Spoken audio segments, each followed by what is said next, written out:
WVEC-TV, plan. Time for Buttons Lane for two, and here we go. This is Jim Kincaid, ABC News.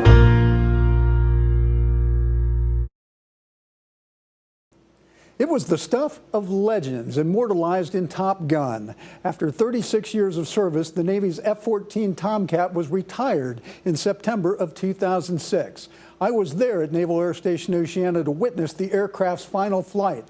I invite you on this look back at the historic ceremony as Hampton Roads and the nation bid farewell to this iconic fighter jet.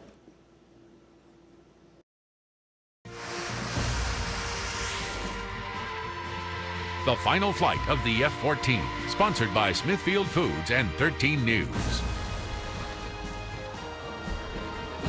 Good morning and welcome to Naval Air Station Oceana in Virginia Beach. I'm 13 News reporter, military reporter Mike Gooding. We are here for the final flight of the Navy's legendary fighter jet, the F-14 Tomcat, which is leaving naval service after 36 years. This will be an official Navy ceremony with a lot of pomp and a lot of circumstance. This is what they're calling actually the Tomcat's sunset ceremony. Over the last 36 years, the Tomcat has been a mainstay of naval aviation here in Hampton Roads. We've had the opportunity and the honor of seeing it fly overhead majestically with its swept back wings for years and years, and we've watched as our friends and neighbors from this master jet base have taken this airplane into countless wars and combat engagements. And of course, millions of Americans have admired this airplane from the movie the F-14 movie Top Gun, and now it all comes to an end today. Now we're going to hear today in this ceremony from the commander of Navy Fleet Forces Command here in Norfolk, Rear Admiral John Nathman, himself a former F-14 Tomcat pilot. Let us now go to the podium for some of today's ceremony. Strike Fighter Wing, United States Atlantic Fleet, arriving.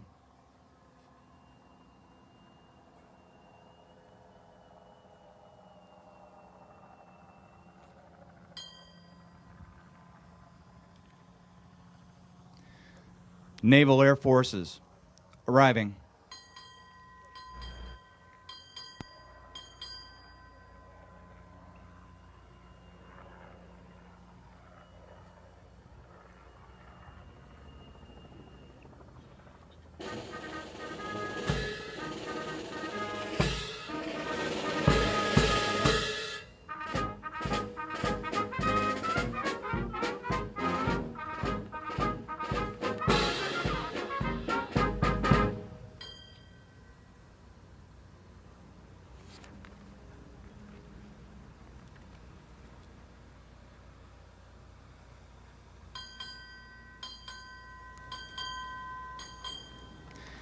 United States Fleet Forces, arriving.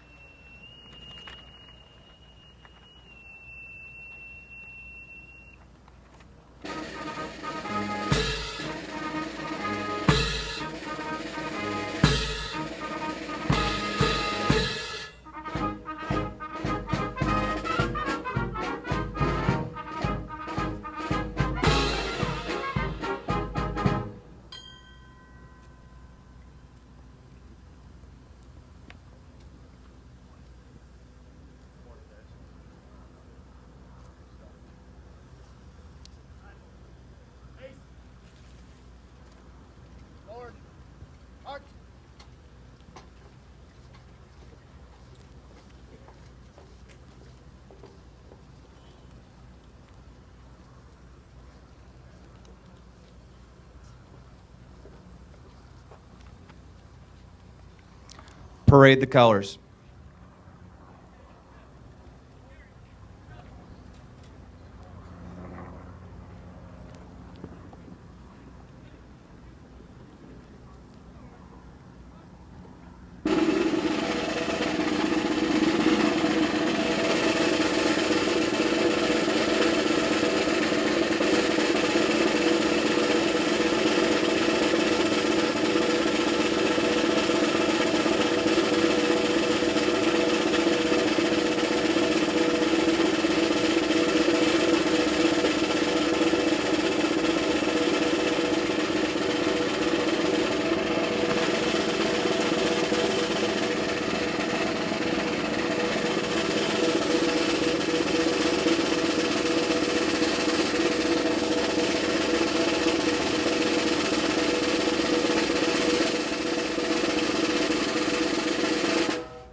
this early light, what so proudly we hailed at the twilight's last gleaming, whose broad stripes and bright stars through the perilous fight o'er the ramparts we watched were so gallantly streaming, and the rocket's red glare, the bombs bursting in air, gave proof through the night that our flag was still there.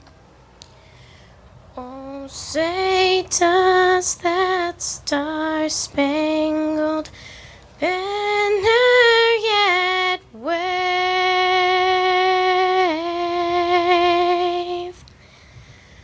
o'er the land of the free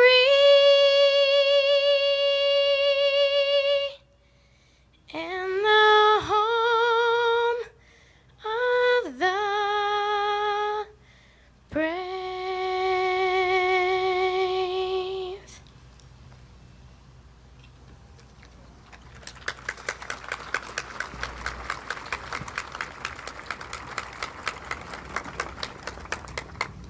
Retire the colors.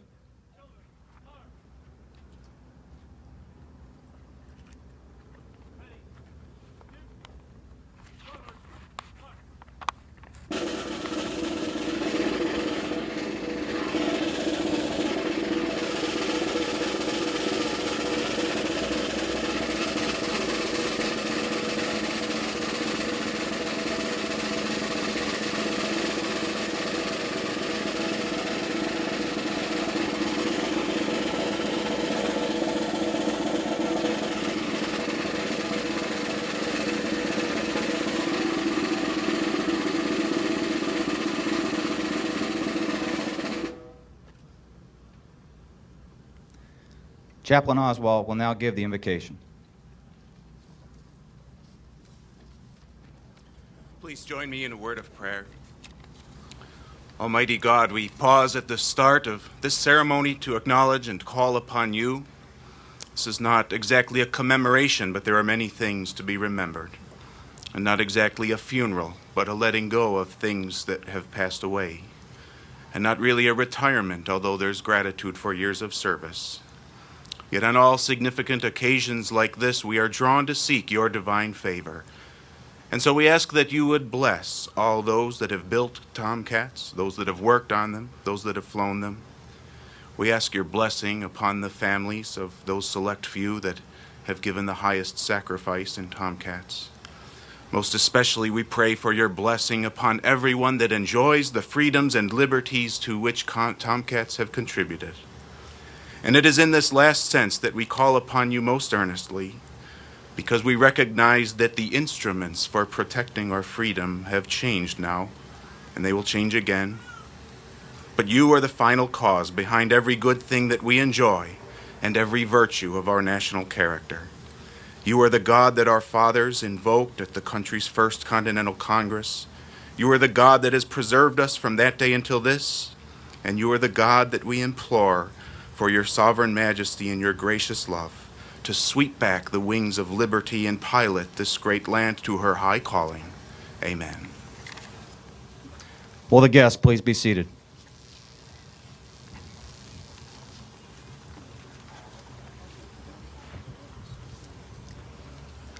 Ladies and gentlemen, Captain John McCandlish, Commander, Strike Fighter Wing, United States Atlantic Fleet.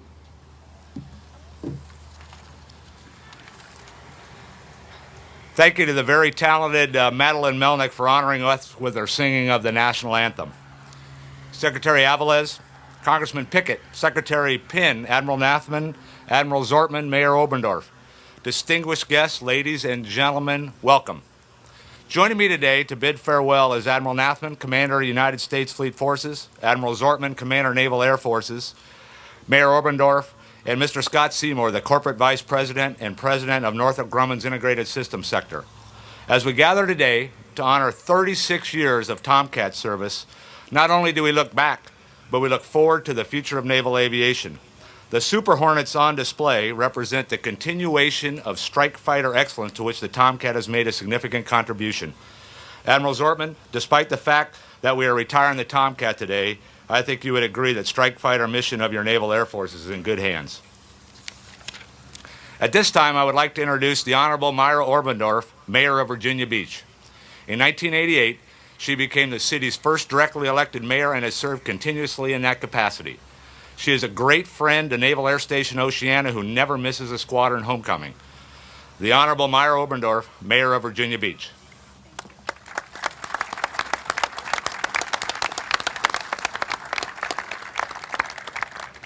Good morning.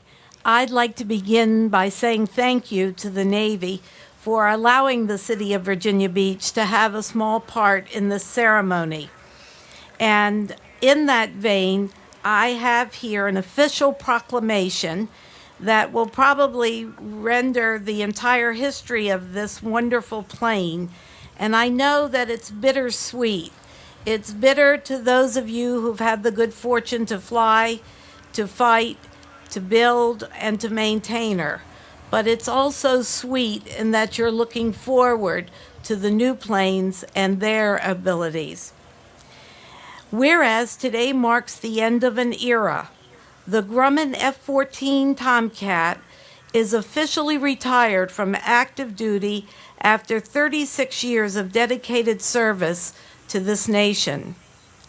From its first flight on December 21, 1970, at the Grumman plant in Calverton, New York, with the chief test pilot, Robert Smith, in the front seat, and the project test pilot, William Miller, in the back seat, to its final Navy flight on September 22, 2006, at NAS Oceana in Virginia Beach.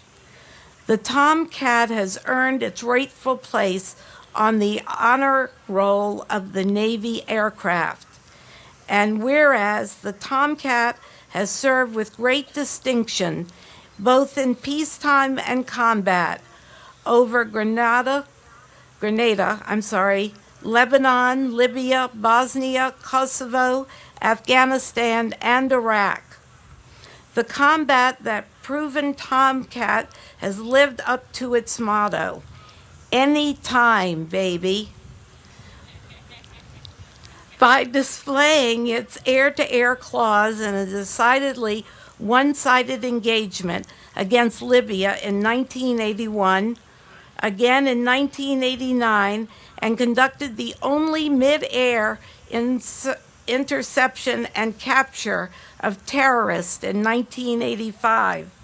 And whereas the versatile Tomcat completely transformed itself from the premier air superiority fighter and tactical air reconnaissance aircraft to the most potent naval strike fighter flying for our Navy's aircraft carriers with the Corporation of Land-RIV Market Targeting System at NAS Oceana.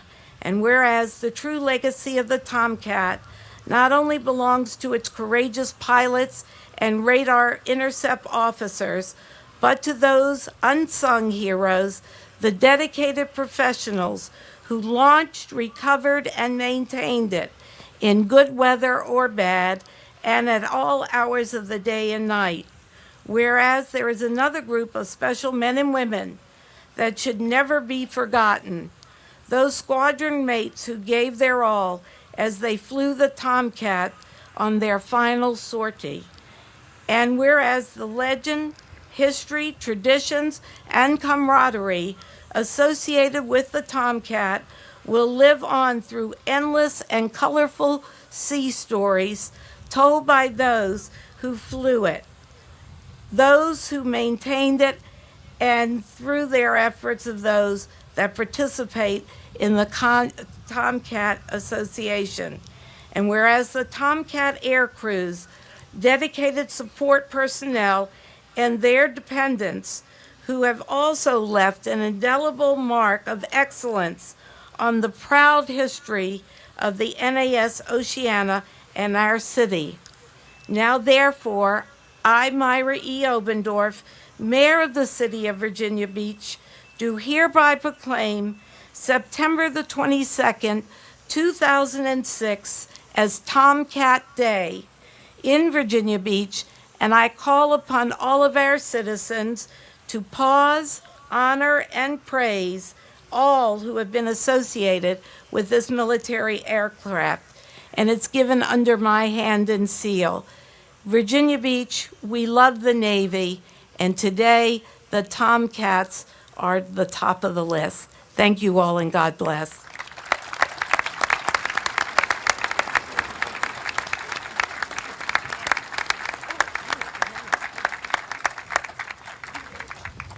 Keep that so you keep the bars open. Having started his career in the F-14 Flight Desk Department at Calverton, New York, it is only fitting that our first guest speaker joins us today when the last Tomcat is farewelled. Mr. Scott Seymour is the Corporate Vice President and President of Northrop Grumman's Integrated Systems Sector. He is a United States Marine Corps veteran and has been with Northrop Grumman since 1983. Please welcome Mr. Scott Seymour.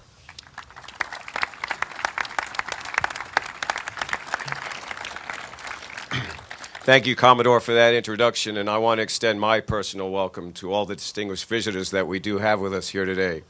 I have to say, wow, what an impressive gathering, so many Tomcat pioneers, and I have to tell you, I'm a bit awestruck and certainly honored to be up here addressing such an impressive crowd. It's truly a privilege. And what a fitting flagship event it is here today, only fitting for this tremendous jet, this legend of naval aviation that we're all here to celebrate. As a Tomcat community, we have much in common.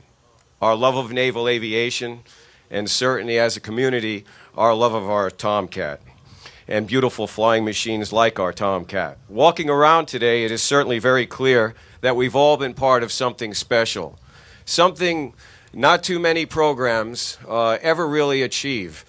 And certainly when we look at the Tomcat and we think of our experiences in it over the years, and certainly recognize and salute the role that it has played not only in naval aviation, but in preserving the security and freedom of this nation, something's gone beyond that on this program. And again, I think you would agree with me that we've been pretty privileged to be part of that. It's grown into sort of a national mystique of its own. And yes, it's had a little bit of help along the way from Hollywood and Tinseltown, some logos, Anytime Baby for sure, and certainly being the best fighter jet in the world never hurt along the way either. Quite an experience, and again, I hope you join me. It is quite a privilege to ever have experienced being part of a team.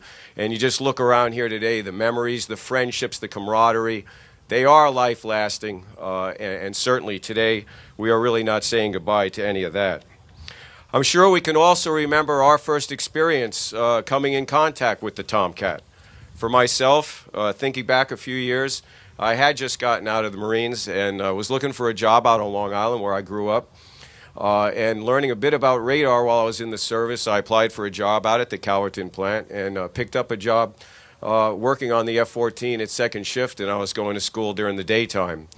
I have to tell you, it was a bit of an adjustment at first to civilian life, those of you that have done that and those of you that have it in front of you. I can remember, in fact, it was break time and a whistle would blow my first day. And I was seeing people walking away and I was wondering, okay, what are they doing? And I figured out after a while that in order to go have a smoke or go get some pogey bait or go to the pop machine, you really didn't have to go ask permission, and you were allowed to leave the aircraft for a few minutes. And by the way, over time, I was a quick learner, and I sometimes got away for more than a few minutes. But everybody went out of their way to help me adjust, took me in hand, taught me a lot. I learned a lot about aircraft, but I also just was so impressed by the company, the team, the Navy personnel that were around us. It was a can-do attitude. It was just unstoppable, and you just became part of it. And it's truly an exceptional and amazing experience when you think back on it. On summers, I used to get to come here And we used to work on spin-tack aircraft, and I got to do that throughout the 70s. On second shift, we didn't get to see the jet fly that often, and so coming here was quite a treat, and especially with the wings swept back, it was just something I sort of lived for.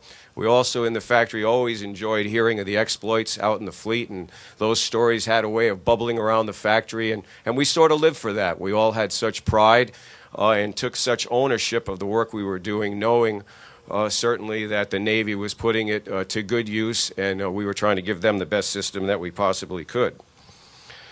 Today as a nation, our Department of Defense, our industry, our Navy, certainly are facing a very complex and challenging world as they look out into the future, and we all try to determine where we are going.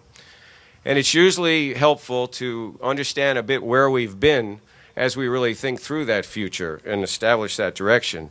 And I believe the F-14 Tomcat really offers us valuable insights as we really set about on this journey.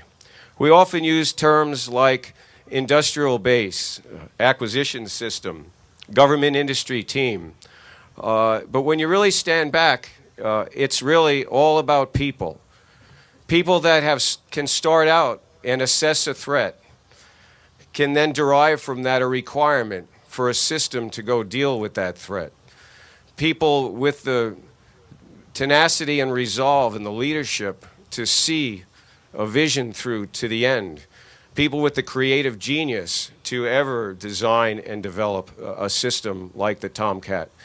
And an industrial base consisting of engineers, testers, logisticians, skilled mechanics, government labs, academia, this whole fabric that this nation has always enjoyed, that when it comes together to produce a system like a Tomcat, it surely is second to none in the world.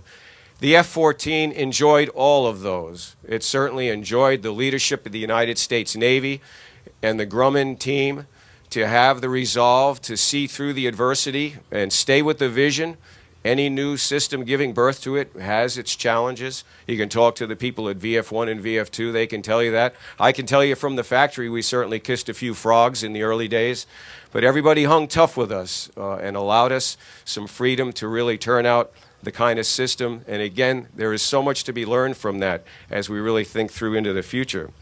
And in fact, there's even a number of terms that are coined today about capability, about systems of systems and the like. And when you think of an F-14, while those terms may not have been in vogue then, they may not have been coined then, the F-14, in a sense, was always well out in front of that.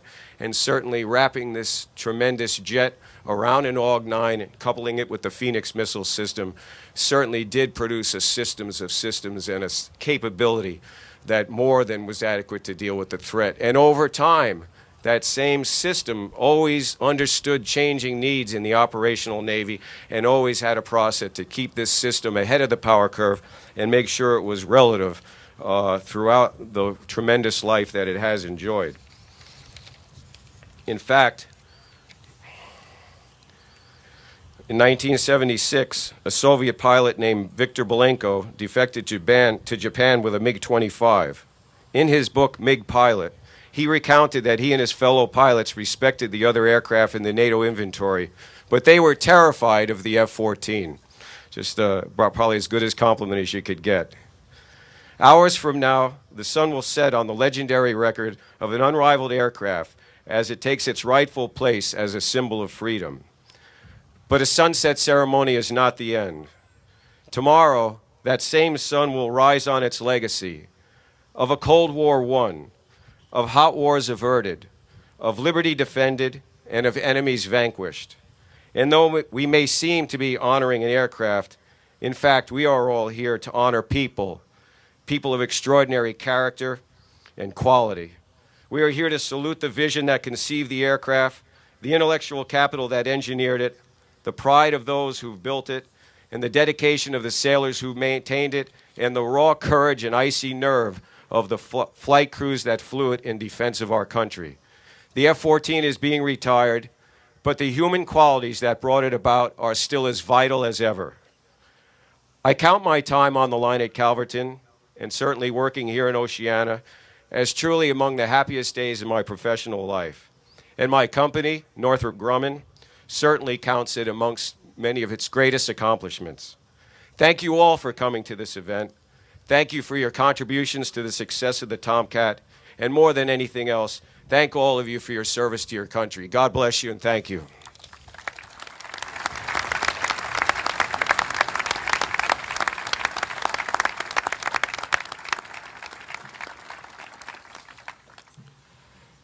It is with great honor that I introduce Admiral John Nathman, Commander, United States Fleet Forces Command. Admiral Nathman is a native of San Antonio, Texas, and a graduate of the United States Naval Academy. His naval career is highlighted by command of Strike Fighter Squadron 132, USS LaSalle and USS Nimitz, Carrier Group 7, and Naval Air Forces. He has flown over 40 different types of aircraft throughout his distinguished career, including the F-4 Phantom, the F-18 Hornet, and the F-14 Tomcat. It is my privilege to introduce Admiral Nathman. Thanks, Commodore.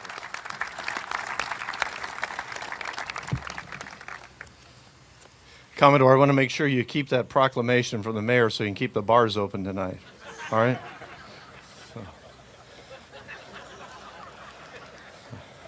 And I want that stricken from the TVs right now that I think about it. I have no promotion potential, so it's okay.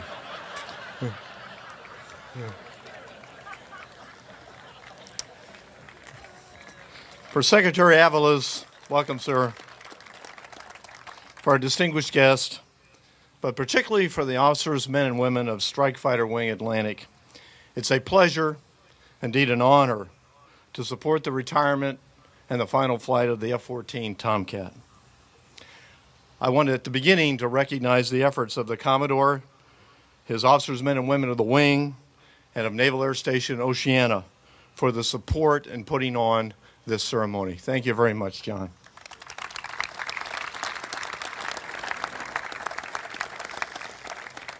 And I want to thank Rear Admiral Bad Fred Lewis for his leadership in organizing so many great events in this Tomcat Sunset ceremonies, and for help from our sponsors in making us enjoy this event even more.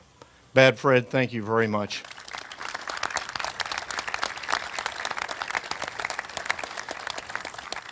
Personally, I had work on my putting, but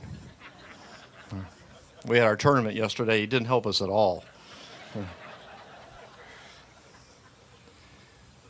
You know, I'm not sure how to capture 36 years of service of this aircraft that it provided to our country in just a few short minutes. Because it's as much about this remarkable combat jet, the Tomcat, as it is about the people committed to its operational success. 36 years includes many milestones, as one would expect, but it also means there were some 4 generations of men and women who flew, fixed, and fabricated this machine. It's clear to me, but even clearer to many of you in the audience, the F-14 has the unprecedented following, and considering these modern times, a deep emotional knitting with those of us privileged to contribute to its mission. Turkey was an accurate nickname, if only because of the way it looked around the back end of the boat. And the turkey rolled off the tongue a little bit better than saying a hound dog jumping on the back of a pickup truck, which is the way I heard it described many, many times. Many let me know what the turkey meant to them, what stood out in their association with the Tomcat. One term that stands out above all the rest is the word tough, like incredibly tough in a fight. Tough as nails around the carrier. And to quote, "If I knew we'd be in a tough fight, I wanted to be in the Tomcat." The F-14 Tomcat was an aircraft with great speed, endurance, and maneuvering. But because of its toughness, it had great resilience. The F-14 was tough in many other ways, sometimes tough to fly. You know, I remember as a junior officer in VF-213 flying F-4s, basically being ordered to the base theater to be given briefs on the new F-14. And we saw this movie, I think produced by Grumman, where the F-14 was flying at great angles of attack. And I believe the movie went something like this: you can't spin this airplane because you can't stall it. So it was a good movie. Rat Willard, you know that rat, the Vice Chief of Naval Operations, put it in a very professional and personal way. The F-14 was the last jet we built that was not fly-by-wire, and as a result, the aircraft placed unusual demands on the crew when flown to the edge of the envelope, including the use of cross controls, yaw and roll challenges, and departures. In this, the F-14 was unforgiving, and we lost a few as a result. But we also grew many great stick and rudder pilots. And if you flew it long enough, you'd experience every emergency in the book, literally. We lost a lot of jets along the way, and a lot of friends. Crews that were first to experience split flaps, compressor stalls in the approach turn, the thump bang of an engine coming apart, or a flat spin, lost their jets and often their lives. Luck and skill both played a part in surviving and then thriving in the Tomcat. That airplane could be tough to fix. As maintenance officer in VF-51 on the USS Kitty Hawk, one of my experiences, which all of us share, was waiting all night long to get an aircraft swapped out of Hangar Bay 3, or for the yellow shirts to finally give us a wing sweep spot so our squadron maintainers could fix that flap caution light. Now here you can insert whatever fix it you want to do, whatever gripe that we had, because often it took a wing sweep spot to get it fixed. Think of how our maintenance men and women dealt with spoiler rigging, Kapton wiring, 119 fasteners in the left glove relay rack, the aft fixed cowls, daily doors, leading edge flap torque tubes, engine rigging. This list goes on and on. Despite this, but really because of these challenges, the men and women who fixed the Tomcat were totally committed to it. Our maintainers sought out orders to return again and again in their careers to squadrons flying the F-14. So as much as this ceremony is about the awesome physical presence of the F-14, the guts of that aircraft are as much human as they are hydraulic. The Tomcat is a tribute to the sweat, some blood, some tears of men and women whose teamwork, ingenuity in troubleshooting, and finally a testimony to their very personal skill and determination to get that aircraft to the catapult. That allowed us, who crewed the aircraft, to bring our assigned missions to a successful conclusion. And this was the great experience of the F-14. The bonding and the satisfaction we all shared because of the F-14 Tomcat.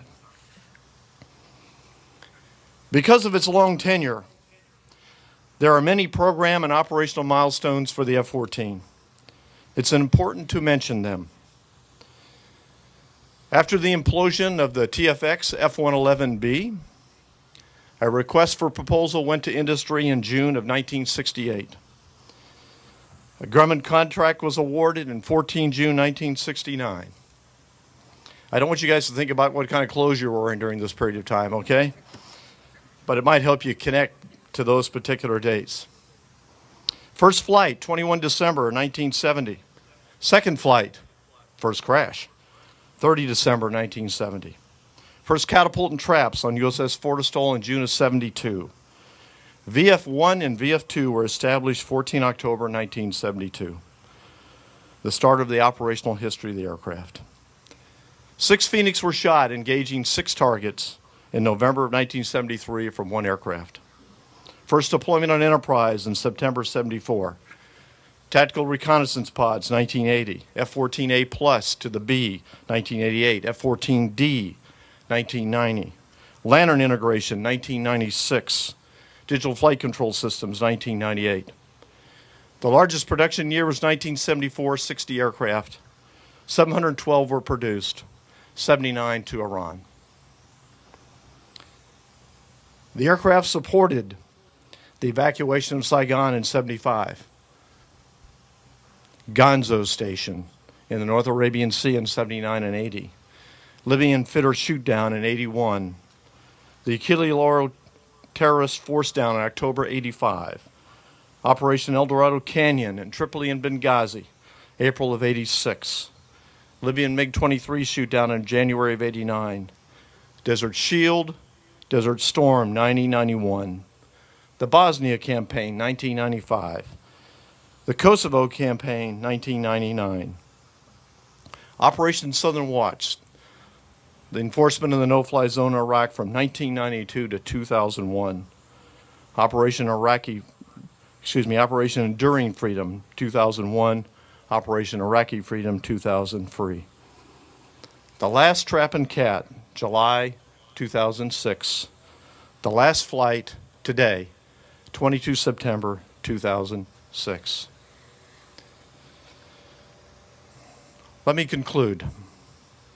In my judgment, the legacy of this aircraft is not the Top Gun movie. The legacy of the F-14 is found in America's commitment to win the Cold War. Although never firing a shot in anger, the F-14 represented the capability of the U.S. Navy to take its aircraft carriers and their comprehensive striking power to the littorals of the Soviet Union. The F-14's capability to protect, because Grumman built the aircraft around its weapon system, gave the fleet the ability to close the fight and stay, a most significant part of the equation of America's win. The F-14 had many missions: air defense, air superiority, strike, close air support, reconnaissance, among many others, which it completed successfully over 36 years to the benefit of the peace and security of this nation. It ends its career at the top of its game, a premier naval strike fighter. But it's really not an end. The Tomcat lives on through its enduring mission. It lives on through the men and women committed to those missions. It's a transition from one superb aircraft to another, the Tomcat to the Super Hornet. And so when you see the Super Hornet flying out of Naval Air Station Oceana, remember the Tomcat through those Northrop Grumman twin tails.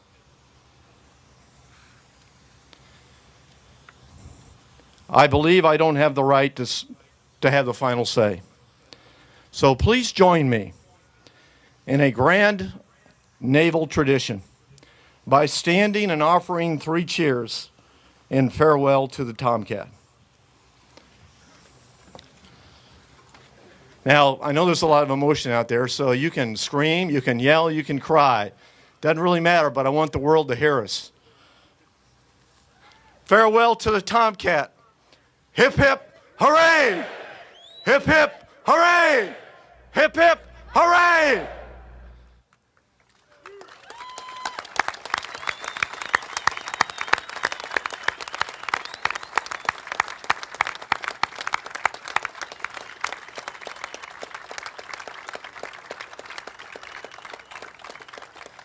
Now launch the final flight of the F-14.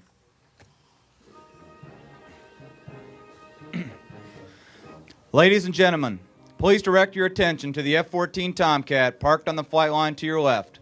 The pilot and radar intercept officer have completed their pre-flight checks and are manned up to initiate their launch procedures for the F-14's ceremonial final flight. Their plane captain will guide them through the Tomcat launch procedures.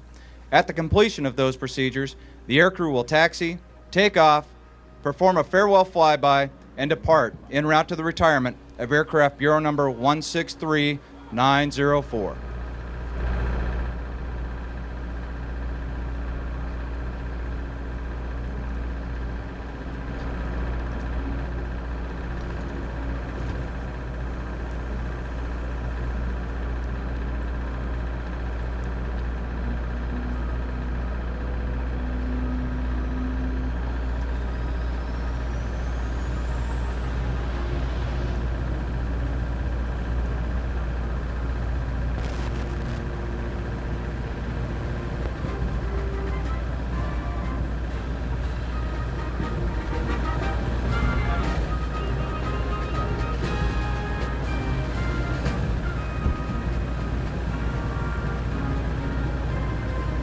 So we have reached the moment that the assembled thousands here at Naval Air Station Oceana have come out here this morning for. Again, if you're just joining our coverage on WVEC.com, this is the final flight of the Navy's legendary fighter jet, the F-14 Tomcat. I am 13 News military reporter Mike Gooding here along with you as we get an inside look at history in the making here. Commander Jim Puck Howe, who is the commanding officer of VF-103, and his radar intercept officer, Lieutenant Commander Bill Lind, firing up aircraft number 103 and going to fly the F-14 Tomcat off into the history books. Many of these F-14s have gone off to the Davis-Monthan Boneyard in Arizona. This particular one actually is going to end up in a museum. Now, just a few statistics. We heard Admiral Nathman talking about the F-14. Let me tell you a little bit more. It is, of course, a fighter jet manufactured by the Grumman Aircraft Engineering Corporation. They actually made 675 of them in all at a unit cost of $38 million apiece in 1998 dollars. The maiden flight, as we heard Admiral Nathman say, was in December 1970. It actually joined the fleet in September 1974, and now today, September 22nd, 2006, the F-14 is officially retired. As you get the impression from hearing these aviators talk, the F-14 means so much to the men and women who've flown this magnificent machine. A short time ago, we got to talk to one of them, a very familiar face here to many people in Hampton Roads. We're joined now by retired Navy Captain Skip Zobel, a former radar intercept officer in the F-14 Tomcat, former commanding officer here at Naval Air Station Oceana. You said you spent about 25 years in this aircraft? I sure did. Off and on, had squadron command in various squadrons. I was an instructor, but it was just a great experience and I wouldn't trade it for the world. Captain, what is so special about the Tomcat? I think just the size and what it does. It was the premier air-to-air fighter in the mid-'80s, and then after Desert Storm, we slapped some bombs on it, and it did precision strike in the next Gulf War. And it's got great legs, meaning it can fly a long way on its tank of gas and come back to the ship and land. And so today, cause for celebration or cause for a few tears or both? I think a combination of both. The celebration is always great, but yeah, sure, a few tears have already been shed. But I tell you, this is probably one of the greatest events I've seen in 30 years and probably never see it again in my lifetime as far as the people, the camaraderie we had here. Now we have transitioned to the FA-18 ENF Super Hornet as a replacement of the Tomcat. Guess you can't really replace it, but time marches on. It sure does. Yeah, you got to go. The F-14 was a little maintenance intensive. You had to spend a lot of time on it, and the maintainers had a tougher time with that one. And now with a Hornet, you've got a modern day airplane that's easier to maintain. I've heard a number of former Tomcat aviators do automotive analogies, comparing it to a Corvette. Would that be accurate? Oh, I would say so. I'd say the F-14 was a Porsche myself when I was flying it, so it was great. Going to miss her? I sure am.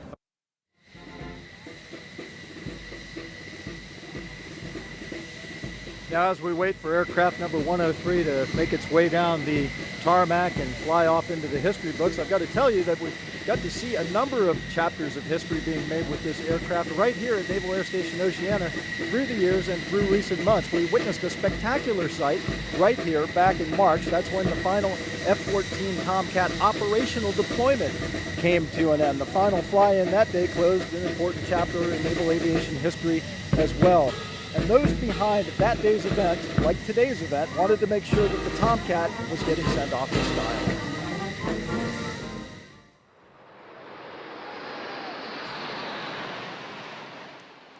How do you say goodbye to a legend with a carefully choreographed, precisely piloted 22-plane formation over Naval Air Station Oceana? And with that, the final combat deployment for the 35-year-old F-14 Tomcat came to an end. I'm sad to see that go away, but I'm mostly just excited that my husband's home. Home from a 6-month deployment to Operation Iraqi Freedom. Now, more than 3 decades and a half dozen wars later, it's all over for the Tomcat, due to be replaced by the Super Hornet and retired by year's end. But, thinking that the end is near for the Tomcat, it's like retiring one of your friends. You're staying behind and it's moving on, because that airframe is part of who I am. Okay, buddy, what's on your mind? America fell in love with the Tomcat thanks to the Tom Cruise movie Top Gun. It's grossed more than $345 million since its 1986 release. Yeah, you remember me? You remember your dad? All right. Air Wing 8 Commander Bill Sizemore is especially sad to see the Tomcat go. It's been the icon of naval aviation. It's, from all the publicity it received in the movie Top Gun, and I think people just associate naval aviation with the Tomcat. So, it's just a phenomenal airplane. This has been sort of a never-ending goodbye to the Tomcat and America's love affair with the F-14 Tomcat. That was 6 months ago. The long goodbyes actually began, get this, 2 years ago. It was October 1st, 2004. That's when the Navy closed down what they called Fighter Wing Atlantic. That was the command that was actually in charge overall of the F-14 Tomcat here on the East Coast. And much like today, that day there were also a lot of mixed emotions. Outside the Oceana O Club, they unveiled a tombstone commemorating the demise of Fighter Wing Atlantic, the command in charge of the 3-decade-old F-14 Tomcat. That fighter jet is being slowly phased out to make way for the new, more advanced strike fighter F-A-18 Super Hornet. Tomcat pilots, past and present, understand that time marches on, but that doesn't mean they like it. I hate to see the F-14 go because, to me, it's the Cadillac. The F-18 I don't know enough about. It may be an upgraded Cadillac. But there's a sense of loss when you see your plane you love so well replaced by a new one. But it's like an old car. You can only drive that old car so far before you got to make a decision to invest in the new one. So it's the right decision.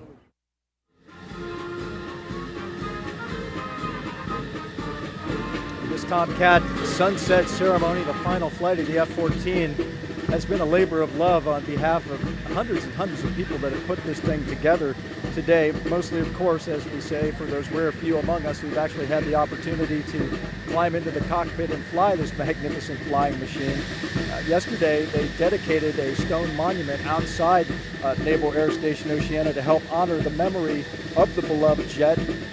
Two former F-14 aviators devoted much blood, sweat, and tears to build this lasting monument to the F-14.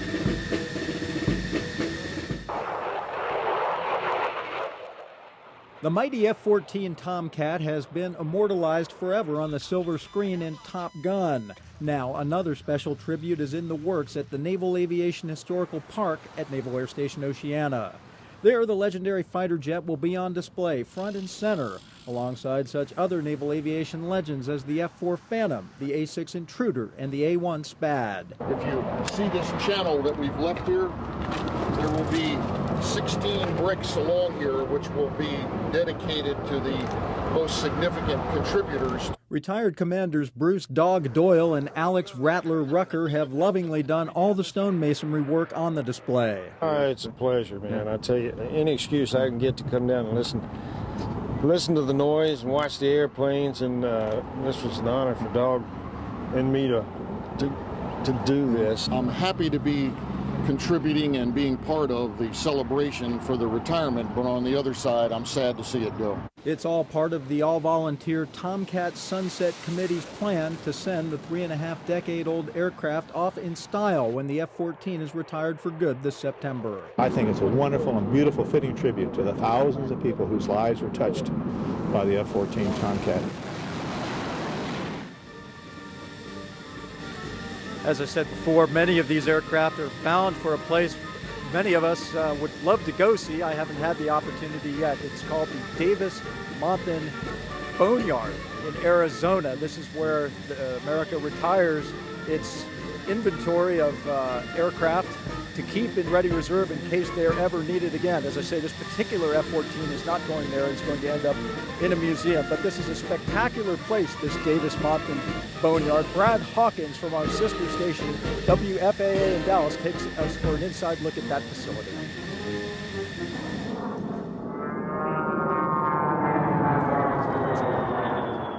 American warbirds sit still, silenced, tethered to the giant sand floor of the Sonoran Desert. These mechanical veterans come from every branch and state and span the decades from Vietnam to Operation Enduring Freedom. This, if you see, it says VF-14 on it. Was on the Enterprise just a few months ago doing the Afghanistan thing. So they're very capable. It's kind of sad. You leave it and you go, well, I'll never fly again.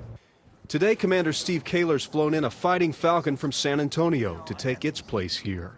It's actually kind of sad. You know, it's a beautiful airplane. It flew very well cross country, has a couple little leaks. The embalmers are at work before tired engines can cool, before two honored pilots can pack up their things and say a personal farewell. You know, it'll probably wash off eventually, but at least for today, it'll be kind of neat. But there's a distinct possibility this plane could fly again. We'll bring aircraft in and put it in a war reserve so that if we need aircraft during a war period, we can fly them back out. Surprisingly, about 25% of what comes in goes back out, and we do some foreign military sales, so that's how aircraft will actually go out. They won't come here and die. With military precision, crews freeze in time a Texas Air National Guard F-16. Tape over the joints, a sprayed latex will protect the planes from the very things that bring them here: low humidity and searing sun. This is a working museum of military aviation. A number of Fort Worth-made like-new F-16s sold to Pakistan before that country's nuclear arms tests nixed the deal. Journalist Daniel Pearl's kidnappers reportedly listed their release as a condition of his. These images have helped fuel the use of the unofficial nicknames at AMARC of Boneyard and Graveyard. They're unflattering and here, very unappreciated. In reality, very few of the 4,500 planes parked in this part of the Sonoran Desert look like these, and even these have value. On some planes, crews will pick away usable parts and then sell off even the aluminum shells to be recycled. An F-4 from Texas will have a new mission in California as a remote-controlled trainer. Some will never move again. It's like your old 56 Chevy. You've been flying it. You know, they have a relationship with it. They're in it all the time flying, and when they drop it off, it's, you know, even for me as a maintenance guy, come out here and see airplanes retire, it's emotional. As the war moves forward, the work at AMARC goes on in a different way, with different priorities, preserving America's past and preparing for its future. And as you might understand, it takes quite some short little amount of time to fire up a $38 million precision fighter jet and take it off into the skies, and that is exactly what we're waiting for now here at Naval Air Station Oceana in Virginia Beach. Again, it is Commander Jim Huck Howe, the commanding officer of F-41 fighter squadron here at Naval Air Station Oceana, and his Rio radar intercept officer, Lieutenant Commander Bill Lind, will shortly fly off into the history books as they take the F-14 Tomcat, aircraft number 103, the final operational F-14 Tomcat, and fly it off into the sunset. They call this the Tomcat Sunset Ceremony, and that's exactly what these gentlemen will be doing here in a matter of minutes. So for now, as you watch our coverage with us here on WVEC.com, we're going to just absorb the sights and sounds of what's taking place out here and watch it along with you.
The last of a proud line of Grumman cats, the F-14 Tomcat first flew on December 21st, 1970. Intended as a fleet defense fighter, the Tomcat evolved into a capable tactical reconnaissance platform. The Forward Air Controller airborne platform of choice by our troops on the ground and one of the world's finest precision strike platforms. The F-14 has served proudly in all our nation's armed conflicts, from the skies over Saigon to Operation Iraqi Freedom. The F-14 Tomcat has been the subject of notoriety and adoration around the world as one of the world's most capable aircraft, as well as one of the most beautiful machines to grace the world's skies. I now invite you to direct your attention to the left for the F-14's ceremonial takeoff roll and witness nearly 50,000 pounds of thrust as the F-14 Tomcat accelerates down the runway.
Ladies and gentlemen, please look to your left as the F-14 approaches the flight line for a planform pass with a wing swept aft in the 68-degree position.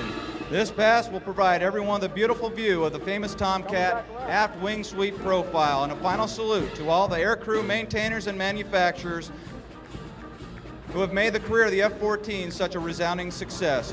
Fair winds and following seas.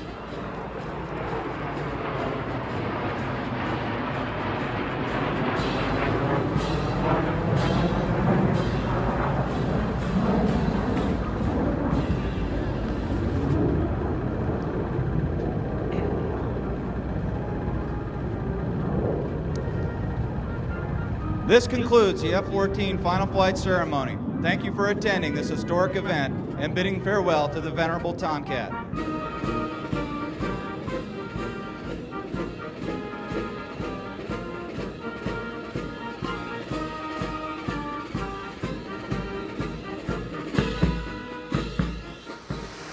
The final flight of the F-14 is sponsored by Smithfield Foods and 13 News, the spirit of Hampton Road.